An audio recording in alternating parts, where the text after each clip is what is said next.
로마서 15장 7절부터 13절까지 읽겠습니다.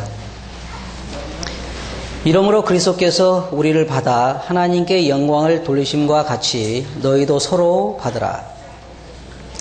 내가 말하노니 그리스도께서 하나님의 진실하심을 위하여 할례 수종자가 되셨으니 이는 조상들에게 주신 약속들을 경고케 하시고 이방인으로 그 긍휼하심을 인하여 하나님께 영광을 돌리게 하려 하심이라. 기록된 바 이러므로 내가 열방 중에서 주께 감사하고 주의 이름을 찬송하리로다 함과 같으니라.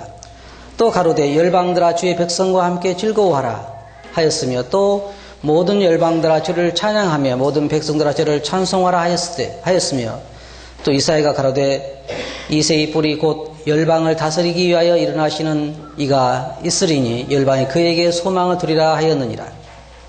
소망의 하나님이 모든 기쁨과 평강을 믿음 안에서 너희에게 충만케 하사 성령의 능력으로 소망이 넘치게 하시기를 원하노라.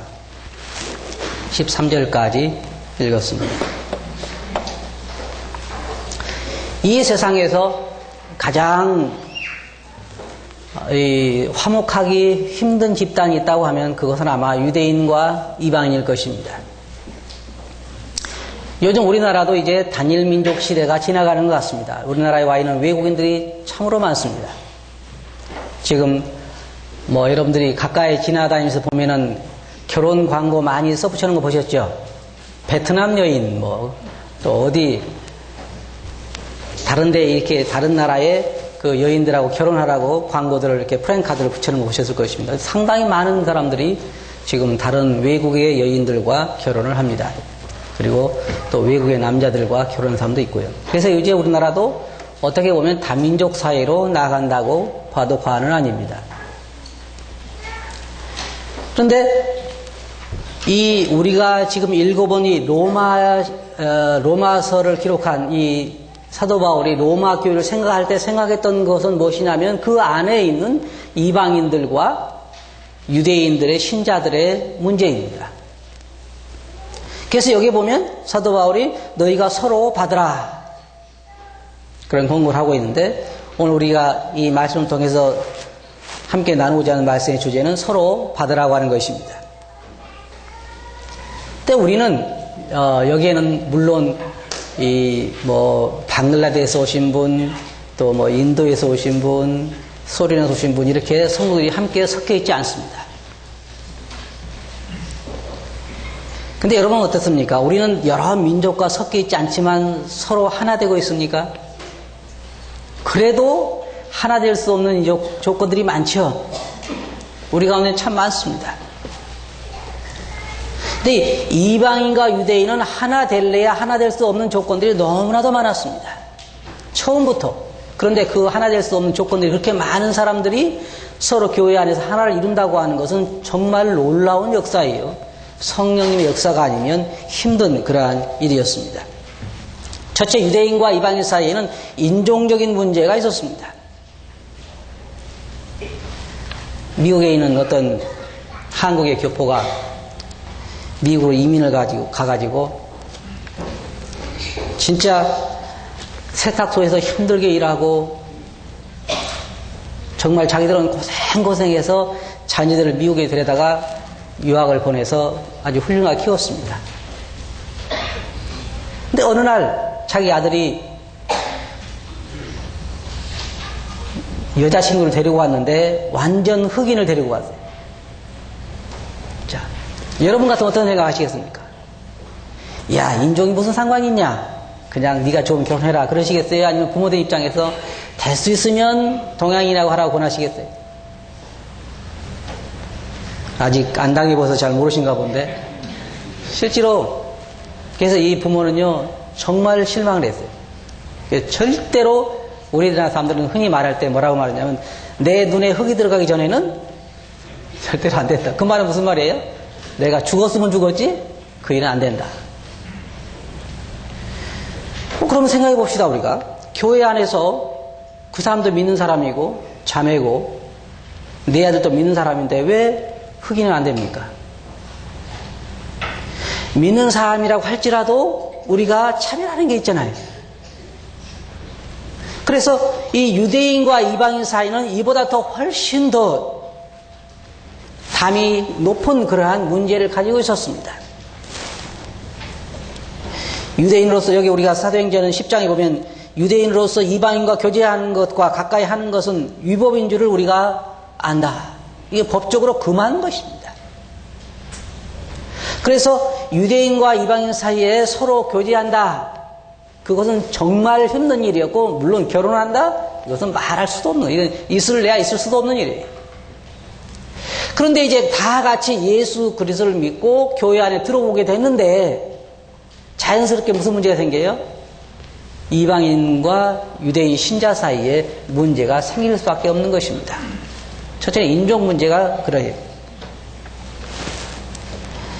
또한 그들은 음식 문제, 문화 문제 이런 것들이 참 정말 하나 되려 하나 되기 힘든 것입니다.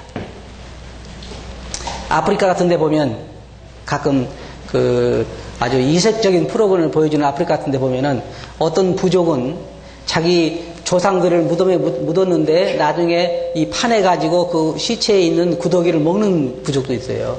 그것이 효도래요. 생각해 보세요. 그러면 그 사람들하고 교제하기가 쉬워요, 어려워요? 그 사람 앞에 앉아서 구더기 먹고 있는 난 옆에서 식사할 수 있어요? 힘들겠죠? 형제인데, 그리스도는 형제인데, 네? 이 유대인들은요, 돼지고기나 하나님께 금하신 거 이런 것을 먹는다는 것은요, 생각할래야 할 수가 없는 일이에요. 이게 우리는 유대인이 안 돼봐서 잘 모르는데, 진짜 그것은 어려운 것입니다.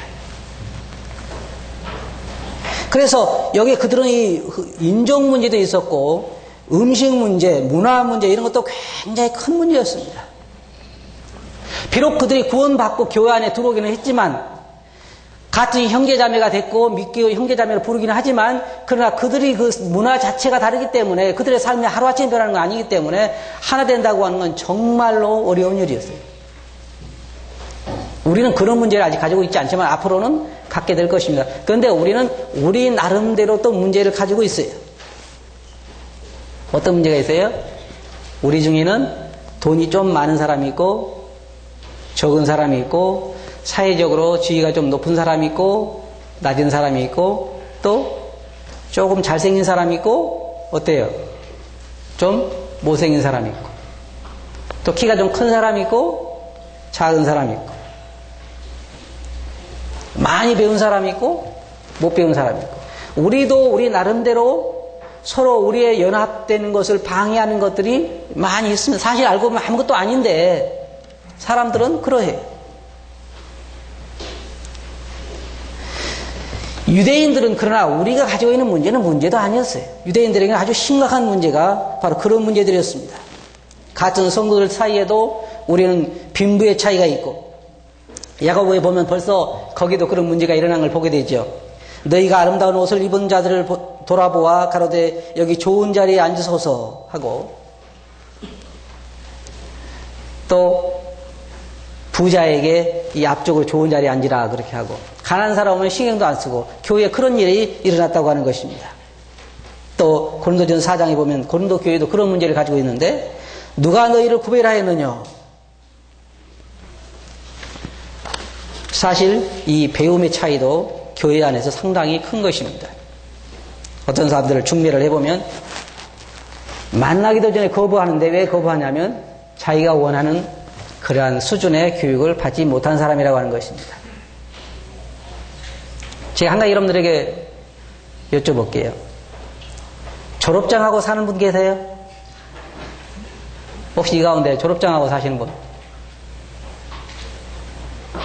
결혼해서 살아보면 그게 그렇게 중요한 건 아니잖아요. 그렇게 중요한 건 아니에요. 혹은 얼굴로 사시는 분 계세요? 얼굴로 살지도 않잖아요. 맨날 상대방 얼굴만 쳐다보고 배불러하고 또 즐거워하는 분 계세요? 그런 사람도 없어요. 진짜 사람이 사는 것은 그 속에 있는 속사람과 속사람이 서로 사는 것이지 육체 가지고 사는 건 아니잖아요. 그래도 사람들은 그런 외모를 많이 추구하고, 야, 저 사람 참 잘생겼다. 저 사람이 교회 들어오면 참 좋겠다. 아유, 저 사람은 신분이 사회적으로 높은 사람이니까 교회 들어도 참 좋겠다. 이거 다 인간적인 생각인 것입니다. 이 사람들은 또 어떤 생각을 가지고 있냐면 자기가 그러한 위치에 있기 때문에 다른 사람이 자기를 그런 대접을 해야 한다고 생각을 합니다. 근데 그것 역시 우리가 굉장히 잘못된 것인 것을 알 수가 있습니다. 근데 문제는 우리 가운데 이렇게 있는 이 다양한 다양성을 우리가 어떻게 서로 받을 수 있고 수용하느냐 하는 것입니다. 교회는 서로 하나가 되어야 돼요. 여러 다양성이 있음에도 불구하고 우리는 하나가 되어야 하는 것입니다. 하나가 되지 못하면 교회는 교회답지 못합니다. 사람들 보면 가난한 사람들은 주로 누구와 교제하기를 좋아합니까? 가난한 사람들과 어울리기를 좋아해요. 제가 어떤 모임에 보니까 그 모임에는 과부자매님들이 많다네요. 그래가지고 과부자매님들은 그쪽으로 많이 간대요. 왜냐하면은 그쪽에 가면 마음이 통하니까. 또 어때요? 그것도 하나의 좋은 방법이 될 수 있겠지만 세상에 다 과부만 사나요? 그건 아니잖아요. 그런데 사람의 속성이 뭐냐면 자기 수준에 맞는 사람과 교제하기를 원한다 그 말이에요. 많이 배운 사람은 또 많이 배운 사람, 어떤 사람은 우리 교회 와가지고요 수준이 안 맞는다고 가는 사람도 있잖아요. 왜 그러냐면 누구하고 안 맞아요. 그들하고 안 맞아요. 우리하고 안 맞아요. 여러분들 수준이 안 맞는다는 거예요. 그 사람들이. 왜요? 그 사람들 볼 때 여러분은 뭐예요? 자기들 수준에는 못 미친다는 거죠. 그러면은 자, 예수님은 우리를 받으셨는데 우리가 예수님 수준에 맞을까요? 안 맞을까요? 아, 그래요? 안 맞죠? 그래도 예수님은 우리를 받으셨어요. 근데 우리는 우리 주위에 보니까 바리새인처럼 하나님 저는 참 감사합니다. 제가 하나님의 은혜로 대학도 나오고 제가 하나님 은혜로 그래도 가난하지도 않고 제가 하나님 은혜로 이것도 하고 하나님 은혜로 저것도 해서 참 제가 저 다른 사람과 같지 아니함을 감사나이다. 그리고 그들을 차별하는 것이 하나님께서 원하신 것일까요? 그렇지 않습니다. 그렇지 않아요. 바리새인은 세리와 같지 아니함을 감사했습니다. 하나님 그 바리새인이 잘못됐다고 이야기하셨습니다. 근데 우리 사람들은 뭐냐면 대부분 보면 자기보다 수준이 높은 사람들을 더 사귀기를 원하고 자기보다 수준이 낮은 사람들을 사귀기를 원하지 않습니다. 왜냐하면 그런 사귐에도 이기적인 것이 들어있기 때문에 뭔가 내가 관계를 가져서 내가 도움을 받을 수 있겠다고 생각하는 사람을 사귀려고 그러고 관계를 맺어가지고 도움을 받지 못하겠다는 사람을 사귀려고 하지 않습니다. 그러나 교회는 그렇게 형성된 것이 아닙니다. 교회는 그렇게 형성된 것이 아니에요. 유대인과 이방인 신자들 사이에 연합을 이룬다고 하는 것은 정말로 어려운 일입니다. 근데 지금 여기에 여러분들이 말씀을 보면 거기 본문 말씀을 보시기 바랍니다.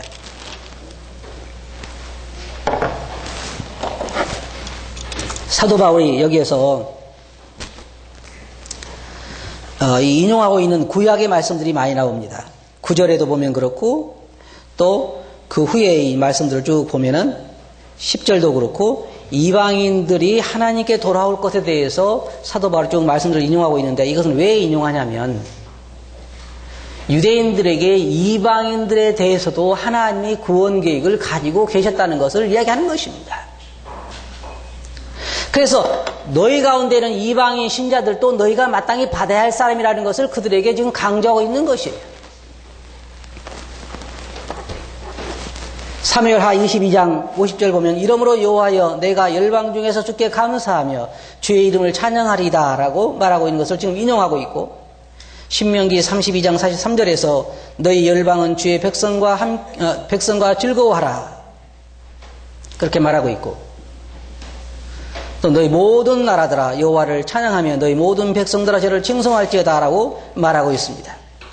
첫째로 사도 바울은 유대인 신자들에게 이방인 신자들을 받아야 될 것을 이야기하는데 첫째로 뭐냐면 하나님께서 그들도 구원할 계획을 가지고 계셨기 때문에 너희도 받아야 된다는 것입니다. 두 번째로는 뭐냐면 주님이 그들을 받으셨기 때문에 그들은 이스라엘 백성들은 유대인들을 받아야 된다는 이방인들을 받아야 된다는 것입니다. 여기에 15장 7절에 보면 이러므로 그리스도께서 우리를 받아 하나님께 영광을 돌리신 것 같이 너희도 서로 받으라. 또 세번역 성경을 보면 그리스도께서 하나님의 영광을 위하여 우리를 받아들인 것 같이 여러분도 형제를 서로 받아들여야 합니다. 라고 말하고 있습니다. 그래서 사도 바울이 왜 로마교회 편지를 쓰면서 우리가 서로 받아들이라 그랬을까요? 왜 그런 편지를 썼을까요? 그것은 그들이 서로 받는데 많은 문제가 있었기 때문입니다. 고린도 교회도 그런 문제가 있었고 다른 곳에서 그런 문제가 있었습니다. 이방인과 유대인 신자들이 모인 곳에는 항상 그런 문제가 존재하고 있었어요.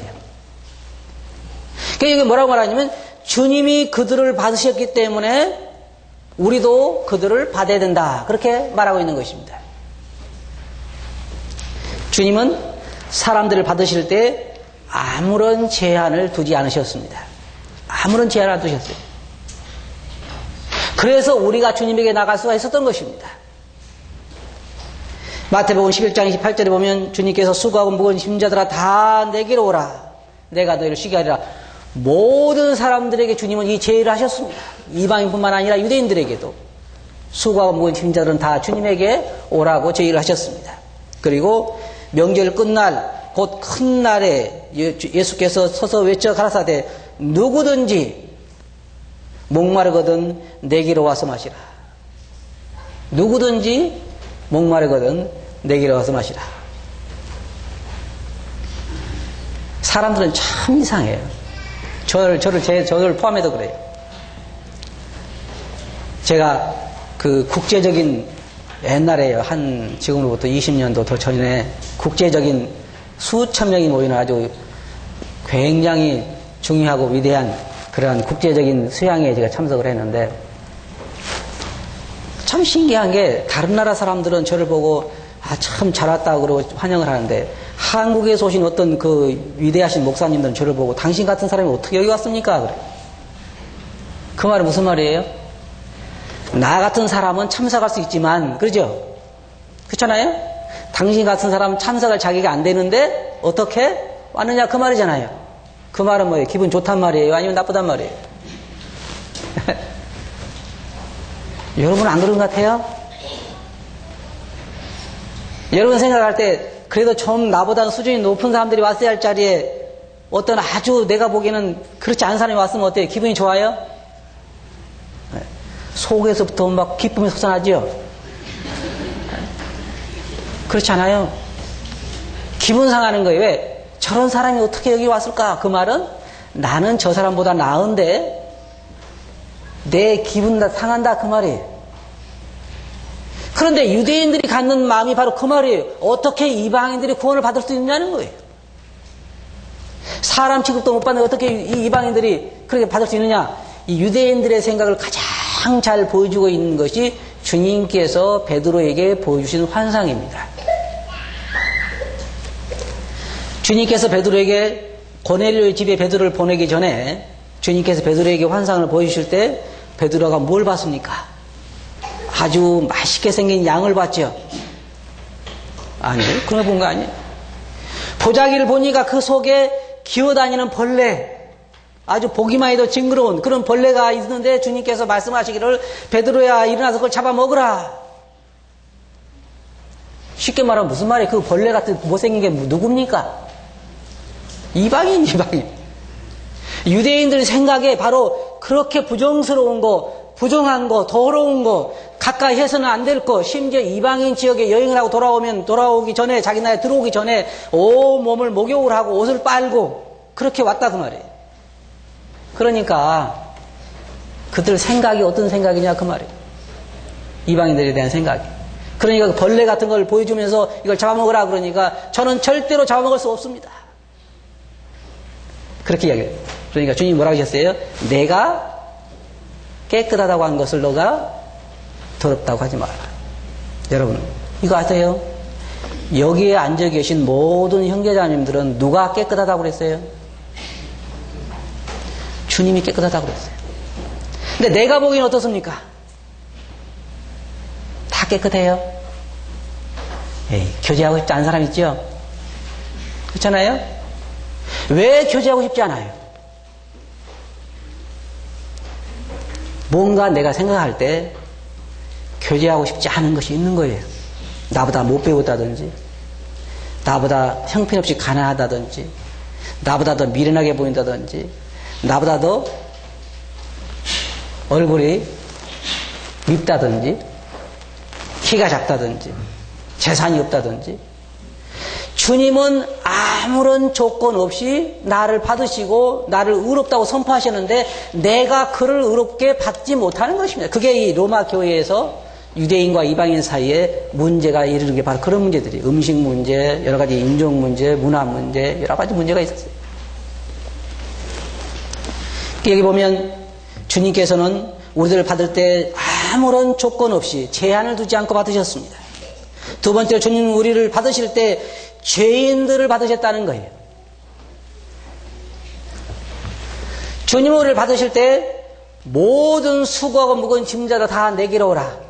그 뭐냐면 우리가 그런 얘기 잘하잖아요. 내게 오라고 주님 말씀하시는 뭐라고 말씀하십니까? 있는 그대로 오라 그러죠.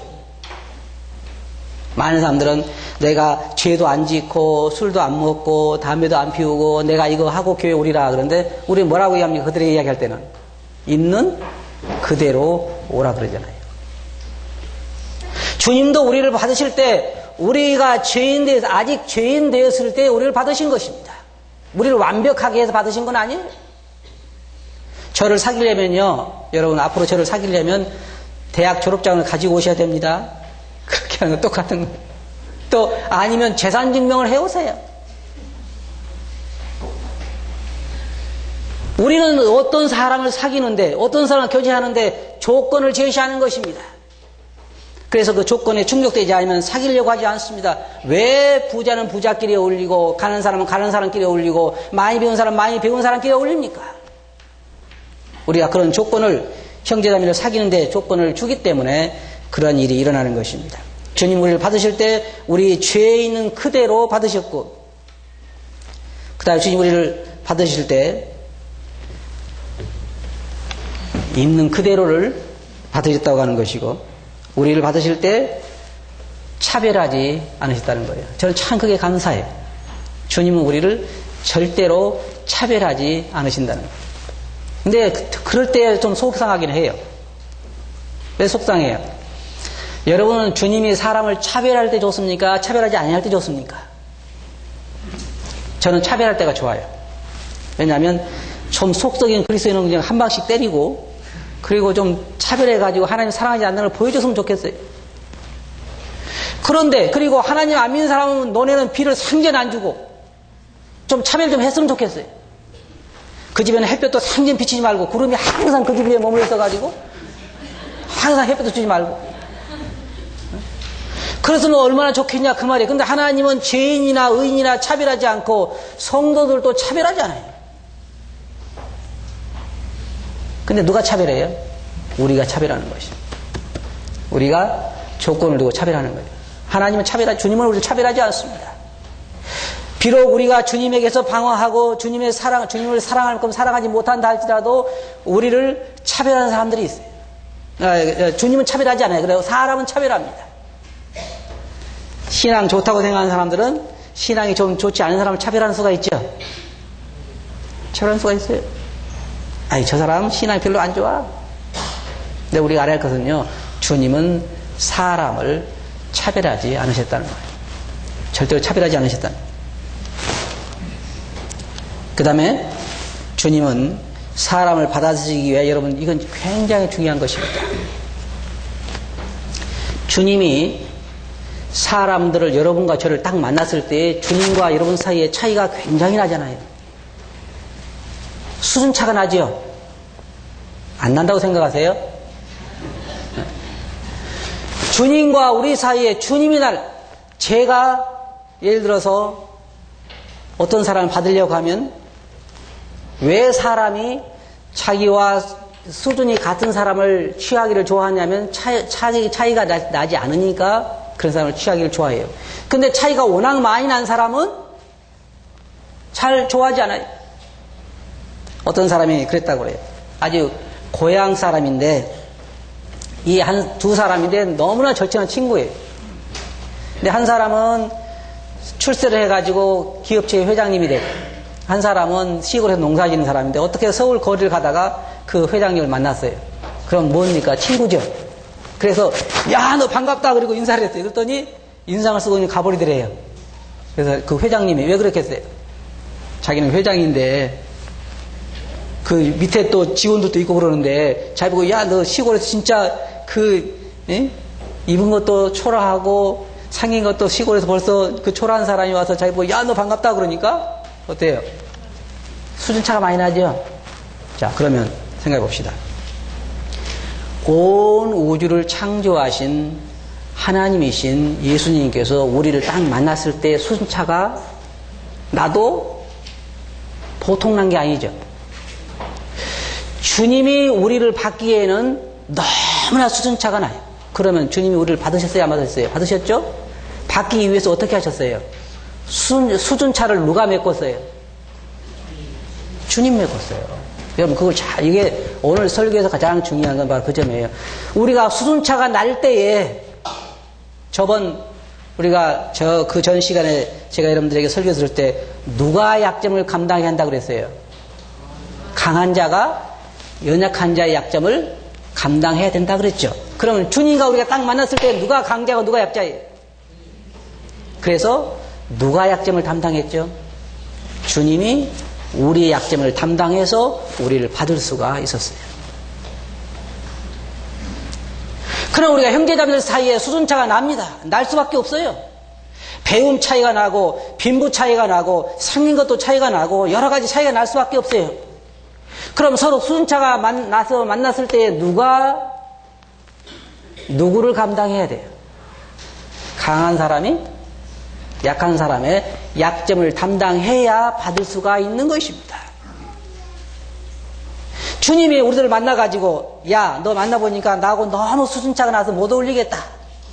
그러니까 너 좀 수준 좀 높여가지고 다시 와라. 그랬으면은 우리가 주님께 나갈 수가 있었을까요? 없었을까요? 없었습니다. 죽었다 깨나도 주님 수준에 이를 수가 없어요. 그래서 우리는 우리 스스로 소망을 갈 수가 없는데 주님께서 우리 약점을 담당하셔서 우리를 받기 위해 주님께서 지불했던 값은 무엇입니까? 십자가에 자기 몸을 내놓는 거였어요. 왜? 우리를 받기 위해서. 우리의 수준을 높이기 위해서. 그래서 우리에게 뭘 주셨냐면 영생을 주시고 하나님의 자녀라 이끌음 받게 하시고 그래서 우리를 누구로 만드셨어요? 그의 형제들로 만드셨다고 말해요. 그 형제들로. 왜? 주님께서 우리 약점을 담당하셔서 우리를 그 수준으로 쉽게 말하면 주님은 이렇게 높이 계시는데 우리가 이렇게 낮게 있는데 주님이 그 우리 약점을 담당하셔서 우리 수준을 주님 수준만큼 높이셨다 그 말이에요. 그래야 받을 수 있으니까. 그럼 내가 현재 여기 있는데 나보다 낮은 수준의 형제자매들을 만났어요. 그럼 이들 받기 위해서 내가 어떻게 해야 되겠어요? 이 사람의 수준을 나만큼 올리든지 아니 내가 낮아지든 둘 중 하나 해야 되겠죠. 그래서 여기 성경이 말하는 것은 연약한 자들의 약점을 우리가 담당해야 한다 그 말입니다.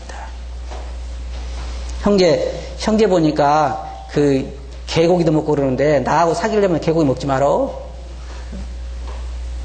또 형제는 중학교밖에 못 나왔다며 나하고 사귀려면 대학 졸업장을 가지고 와야 돼. 농사가 별로 없지? 그거 가지고 되겠어? 저 가난한 사람들 찾아봐. 근데 우리가 이렇게는 안 해도요. 우리 마음속에 다 잣대를 가지고 있어서 죄보고 어느 정도 수준이 맞는 사람들은 그래도 마음을 열고 교제하려고 하지만 수준이 낮은 사람들과는 피하는 거예요. 주님이 우리를 차별하지 않고 받으셨는데 우리가 차별하는 것입니다.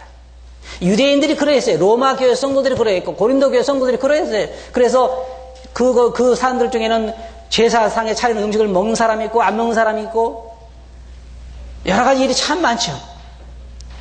그것이 우리들에게 걸림이 된다고 하는 것입니다. 유대인들과 이방인들이 서로 연합해야 될 그 이유가 뭐냐면은 첫째로 왜 우리가 하나 되어야 되느냐? 그것은 성령이 우리를 하나로 만드셨기 때문입니다. 아무도 차별하지 않고 우리를 하나로 만드셨어요.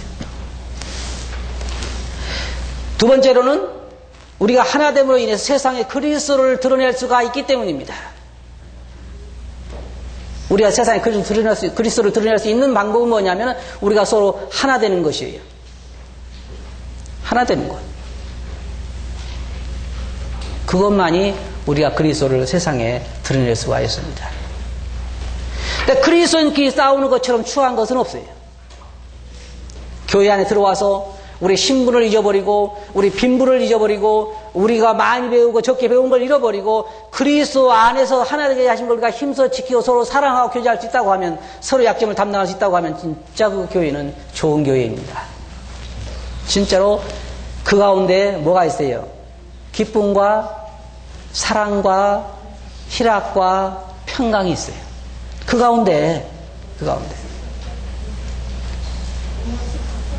그런데 그리스도인들이 모이는 가운데서라도 그 가운데 배운 사람과 못 배운 사람, 부자와 가난한 사람 사이에 서로 오가는 말이 곱지 않아요. 우리 교회 그렇다는 거 아니에요, 여러분. 오해하지 마세요. 우리 교회는 다 좋은 말들만 하시는데 그런 타입이 아니지만 여러분 자신들과 제 자신 한번 조사해 보자 그 말이에요. 그것이 여러분 속에도 있고 제 속에도 있어요. 그것을 잘 다스리고 주께서 말씀하신 원래의 그 의미대로 우리가 형제자매를 대할 때 주께서 받으신 것 같이 여기에 주님께서 우리를 받으셔서 하나님께 영광을 돌렸잖아요. 왜 주님 우리를 받으셨어요? 하나님께 영광이 되기 때문에 받으신 것입니다. 아버지를 기쁘시게 하는 것이 주님의 그 소원이었고 죄인들을 구원해서 그들을 하나님께 드리시는 것이 주님의 목적이었고 그것 때문에 주님이 그 일을 하신 것입니다. 자, 그러면 우리가 형제자매를 서로 받을 때 하나님이 영광을 받으시는 것이죠. 그렇게 말씀하고 있어요. 내가 형제자매들을 받을 때 마음문을 열고 받을 때 하나님에게 그것이 영광이 된다고 하는 것입니다. 우리가 서로 하나 될 때 그 결과는 무엇이냐면 성도와 성도 사이에 평안과 기쁨이 있고 그 다음에 능력 있는 전도가 되고 사실 우리가 나가서 사람들에게 일일이 전도하지 않더라도 우리가 서로 진실로 사랑하고 서로 하나 된 것만 보여줄 수 있다고 하면 그 전도는 폭발적으로 퍼져나갈 수밖에 없어요. 왜냐하면 성도들이 서로 사랑하는 것을 보기 때문입니다. 그리고 하나님께 영광이 되는 것입니다. 여기에 마지막으로 15장 13절 보면 소망의 하나님 모든 기쁨과 평강을 믿음 안에서 너희에게 충만케 하사 성령의 능력으로 소망이 넘치게 하시기를 원하노라. 다시 말하면 기쁨과 평강이 충만하기를 원했고 성령의 능력으로 소망이 넘치게 되기를 원했는데 이것이 우리가 서로 하나 되었을 때에 나타날 수 있는 것들입니다. 결론적으로 말씀드려서 교회 안에는 서로 구분할 수 있는 많은 것들이 존재합니다. 배움과 못 배움, 부자와 가난한 것, 잘생긴 것과 못생긴 것, 여러 가지 이유로 인해서 또 구원받은 지 오래된 사람과 오래되지 않은 사람들, 또 성경에 대한 지식도 많이 아는 사람과 적게 아는 사람들, 여러 가지로 우리가 구분할 수 있는 게 참 많이 있지만 그러나 우리는 서로를 받아야 됩니다. 누가 받는 것처럼요? 그리스도께서 우리를 받는 것처럼. 자, 다 잊어버려도 좋아요. 또 한 가지만 기억하세요. 맨 처음에 그리스도께서 이 땅에 오셨을 때에 주님은 우리를 받기에 우리가 너무 수준차가 났습니다. 그래서 주님은 우리를 받기 위해서 우리 약점을 그가 담당을 했어요. 여러분 꼭 한 가지 기억하세요. 여러분들이 다른 형제자매들을 받기 위해서는 그 형제자매들의 약한 면을 여러분들이 감당해야만 받을 수 있다는 것입니다. 상대방의 변화를 추구해서 그 사람 변화가 됐을 때 받을 수 있는 것은 아닙니다. 우리가 주님 우리를 받으신 것처럼 우리가 서로를 받기 위해서는 우리가 서로 다른 점, 약한 면을 내가 감당해야 한다는 것입니다. 여러분들이 다른 사람보다 조금 더 장성했다고 생각하시면 연약한 자의 약점을 여러분이 감당하시기 바랍니다. 그렇게 우리가 서로 하나 된 걸 나타낼 때 주님 우리 교회를 통해서 영광을 받으실 것입니다. 주님은 여러분들이 형편없이 수준차가 나지만 여러분들을 받기 위해서 자기가 그 약점을 여러분들을 위해서 담당하셨는데 우리도 형제자매들의 연약한 면을 우리가 담당함으로 서로 하나 된 것을 힘써 지킬 수 있어야 할 것입니다. 그렇게 하시겠어요? 네. 기도하겠습니다. 거룩하신 아버지 하나님, 저희들이 정말 주님 앞에 고개를 들 수 없는 죄인들이었고 수준이 따라갈 수 없는 자들이었지만 주님은 저희들을 받기 위해서 자신의 수준을 낮추셨고 저희들의 약점을 친히 담당하심으로 저희들을 받아 하나님께 드림으로 영광을 돌린 것처럼 주님 저희 가운데 있는 형제자매들의 약한 면을 우리가 감당함으로 우리도 서로를 받아서 하나님께 영광을 돌리게 해주시길 원합니다. 들은 말씀 주께 의지하고 예수님 이름으로 아버지께 감사하며 기도하옵나이다. 아멘.